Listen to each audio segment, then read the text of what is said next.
नमस्कार साथियों, कुछ बात करें यूट्यूब चैनल पर आपका एक बार फिर बहुत बहुत स्वागत है। हम लोगों ने बचपन में अपने जूनियर क्लासेज में जो कहानियाँ पढ़ी हुई थीं, उनमें से बहुत सी कहानियों का स्रोत महाभारत ग्रंथ है।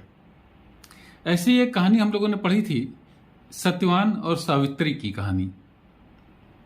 और अभी मैं महाभारत ग्रंथ पढ़ रहा था, तो वो जो कहानी है वो मैंने देखा कि महाभारत से ली हुई है।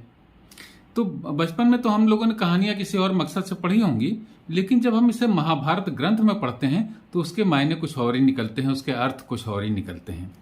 और जैसे कि सावित्री के पति सत्यवान का जब देहांत हो गया तो यमराज उसको लेने के लिए आए, क्योंकि सत्यवान बहुत ही सद्गुणी प्रवृत्ति का व्यक्ति था। तो यमराज सावित्री से बोले, चूंकि तुम्हारा पति बहुत धर्मनिष्ठ है, सत्कर्मी है, इसलिए मैंने दूतों को नहीं भेजा, मैं स्वयं इसे लेने के लिए आया हूं। और उन्होंने उसके प्राण ले लिए और चल पड़े। सावित्री भी पीछे पीछे चल पड़ी। यमराज ने उससे कहा कि तुम बहुत दूर तक मेरे साथ नहीं जा सकोगी, इसलिए तुम वापस लौट जाओ। सावित्री ने कहा, चूंकि मैंने तपस्या की है, गुरु भक्ति की है, निश्चल पति प्रेम किया है, इसलिए मेरी गति कहीं रुक नहीं सकती, इसलिए जहां मेरे पति जाएंगे मैं वहां आपके साथ चलूंगी। यमराज से उसने कहा कि आप मेरी एक बात और भी सुनिए, कि जो लोग सत्कर्मी होते हैं, मन और इंद्रियों पर जिनका नियंत्रण होता है, वे लोग ही धर्मानुकूल आचरण कर सकते हैं। और व्यक्ति अपने वर्ण के अनुसार यदि कार्य करे तो जीवन के उद्देश्य को बहुत आसानी से प्राप्त कर सकता है।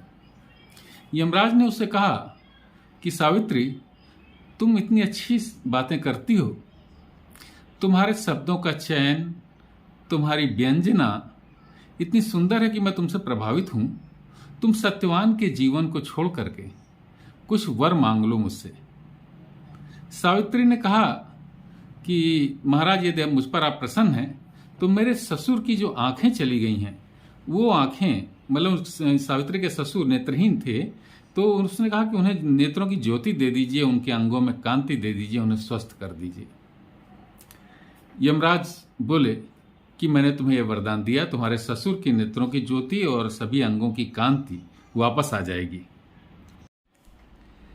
यमराज ने फिर सावित्री से कहा कि अब तुम वापस चली जाओ, तुम थक गई होगी, बहुत श्रम कर लिया है मेरे पीछे आते आते, अब तुम वापस चली जाओ, मैंने तुम्हें एक वर दे दिया है।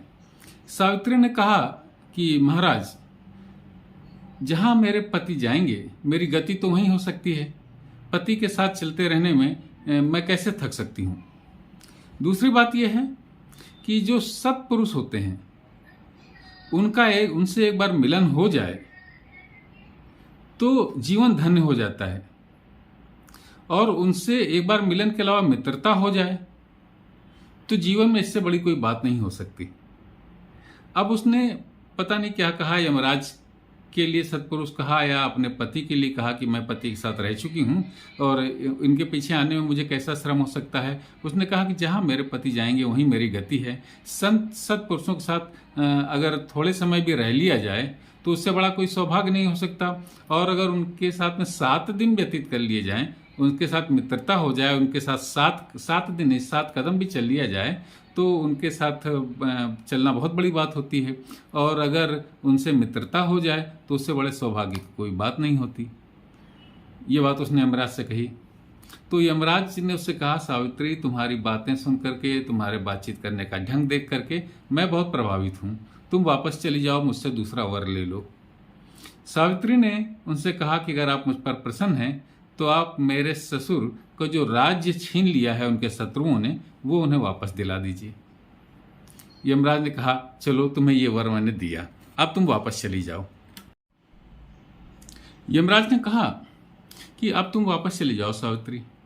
तो सावित्री ने उनसे कहा, महाराज, आप सारे संसार को नियमों में रखते हैं, संयम से रखते हैं, नियम के अनुकूल आप पूरे संसार को चलाते हैं, इसीलिए आपका नाम यम है। मैं आपका साथ छोड़ करके कैसे जा सकती हूँ, जहाँ मेरे पति जा रहे हैं वो अपने पति का साथ छोड़ करके कैसे जा सकती हूँ। और भी अनेक अच्छी अच्छी बातें सावित्री ने उनसे कही। तो यमराज फिर प्रसन्न हो गए और उन्होंने कहा, सावित्री तुम वापस चली जाओ, और लेकिन तुम इतनी अच्छी अच्छी बातें करती हो तो मैं तुमसे बहुत प्रसन्न हूँ और तुम मुझसे कोई तीसरा वर मांग लो। तो सावित्री ने कहा कि महाराज, मेरे पिता यानी कि जिनकी मैं पुत्री हूँ उनका कोई पुत्र नहीं है, तो आप उन्हें 100 पुत्रों प्राप्त होने का वरदान दीजिए। यमराज ने कहा कि तुम्हारे पिता जिनका नाम अश्वपति है, मैं उन्हें वो 100 पुत्र उनके होंगे ऐसा मैं वरदान देता हूं, अब तुम चली जाओ। यमराज ने सावित्री से कहा कि अब तुम काफी थक गई होगी, मेरे साथ काफी दूर तक चली आई हो, अब तुम वापस चली जाओ। सावित्री ने कहा, मैं अपने पति के साथ साथ चल रही हूं, इसलिए मुझे थकने का तो प्रश्न ही नहीं उठता। और आप तो सूर्य के पुत्र हैं, यमराज को सूर्य का पुत्र कहा जाता है, तो आप तो सूर्य के पुत्र हैं और आप धर्मानुकूल पूरा इस संसार को चलाते हैं, इसीलिए आपको धर्मराज कहा गया है। संत हैं आप जैसे महात्माओं पर लोग सबसे अधिक विश्वास करते हैं, इसलिए मेरे थकने का और कोई सवाल ही नहीं उठता है। अपने पति को छोड़ करके मैं कैसे जा सकती हूँ, ये बात यमराज से कही सावित्री ने। तो इस सावित्री से यमराज ने फिर कहा कि तुम्हारी बातों से मैं बहुत प्रसन्न हूँ, तुम्हारे विनम्रता से मैं बहुत प्रसन्न हूँ, तुम कोई चौथा वर मांग लो और वापस चली जाओ। सावित्री ने कहा कि अगर आप मुझसे बहुत प्रसन्न हैं तो आप मुझे यही वर दीजिए कि मेरे और सत्यवान के संयोग से मुझे पुत्र प्राप्त होंगे, 100 पुत्र प्राप्त होंगे। यह चौथा वर आप मुझको दे दीजिए। यमराज ने कहा कि ठीक है, मैं तुमको ये वर देता हूं कि तुम्हें 100 पुत्र प्राप्त होंगे और पराक्रमी पुत्र प्राप्त होंगे, तेजस्वी पुत्र प्राप्त होंगे, अब तुम वापस चली जाओ। तो सावित्री ने कहा, महाराज अब मैं कैसे वापस जा सकती हूँ, आपने मुझे आशीर्वाद दे दिया, मुझे वर दे दिया, वरदान दे दिया कि सत्यवान और मेरे संयोग से 100 पुत्र मुझे प्राप्त होंगे, तो आपका ये वरदान जो है सफल कैसे होगा, जबकि आप मेरे पति यानी सत्यवान को तो लिए चले जा रहे हैं। अब यमराज ने सोचा कि ये मैंने कैसा वर दे दिया, तो अपने वर की मर्यादा रखने के लिए उन्होंने सावित्री को कहा कि अब तो मुझे तुम्हारे पति को छोड़ना ही होगा। इस तरीके से उन्होंने सत्यवान के प्राण वापस उसके सत्यवान के शरीर में डाल दिए और सावित्री के इन प्रयासों से सत्यवान का जीवन पुनः प्राप्त हो गया। ये कहानी है जो महाभारत के दूसरे खंड में है और पतिव्रत महात्म्य पर्व इसमें दिया हुआ है महाभारत में, उसमें ये कहानी है। मैं भी आपको उसके चित्र भी दिखाऊंगा, तो लेकिन पहले देख लीजिए, उसके बाद ही आगे की बात करता हूं।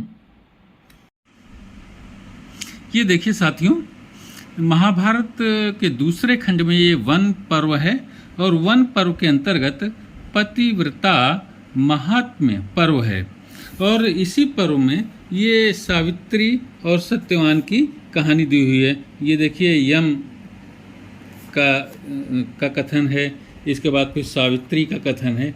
इस तरीके से ये पूरा प्रकरण है। और ये देखिए, एक चित्र भी बना है इसमें कि यमराज सावित्री के पति को छोड़ रहे हैं। अब सावित्री हाथ जोड़ करके खड़ी हुई, यमराज ने उनके पति के प्राणों को वापस कर दिया। और ये भी देखिए, एक चित्र बना हुआ है इसमें, बहुत सुंदर चित्र है ये। यमराज हैं, सावित्री है और ये सावित्री का पति लेटा हुआ है सत्यवान। तो ये है साथियों, महाभारत में बहुत सुंदर सुंदर और नीति की कहानियाँ दी हुई हैं और ये जो हम लोगों ने बचपन में पढ़ी हुई होती हैं उनको वो उसमें से बहुत सी मैं देख रहा हूँ कि कहानियाँ इसी महाभारत से ली हुई कहानियाँ हैं।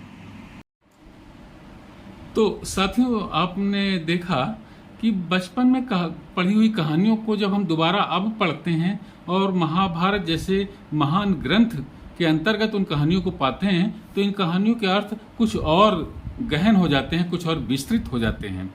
अब इसमें सावित्री ने जो उसकी निश्चल प्रवृत्ति थी, अपने पति के प्रति जो उसका प्रेम था, बातचीत करने की जो उसकी कला थी, अपने शब्दों का, भाषा का जो उसका चयन था, उसकी जो विनम्रता थी, सिर्फ इतनी ही बातों से प्रभावित होकर के यमराज ने उसके पति को पुनः जीवन दे दिया। यानी कि बातचीत की कला और ज्ञान, उसका ज्ञान भी था, तमाम ज्ञान से भरी हुई बातें उसने की यमराज से। तो इससे हमको एक ये शिक्षा तो मिलती है कि हमें ज्ञान अर्जन करना चाहिए और अपनी दृष्टि को पाप पूर्ण नहीं रखना चाहिए, जो हम लोग कहते हैं कि हमारी नीयत साफ होनी चाहिए। और विनम्रता भी एक आवश्यक तत्व है जब हम दूसरों से बात करते हैं। हमारी बातचीत करने की कला, बातचीत करने का लहजा और हमारा ज्ञान और हमारी नीयत साफ होना चाहिए, तो हमें बड़ी से बड़ी उपलब्धियां अर्जित हो सकती हैं। ऐसा इस महाभारत की सावित्री और सत्यवान और यमराज की कहानी से हमको एक ज्ञान प्राप्त होता है। तो साथियों, ये मैं बार बार कहता हूँ कि महाभारत को एक धार्मिक ग्रंथ ना समझ करके एक सामाजिक ग्रंथ भी समझना चाहिए और हमें उसका अध्ययन करना चाहिए। महाभारत बहुत ही उत्कृष्ट ग्रंथ है साथियों।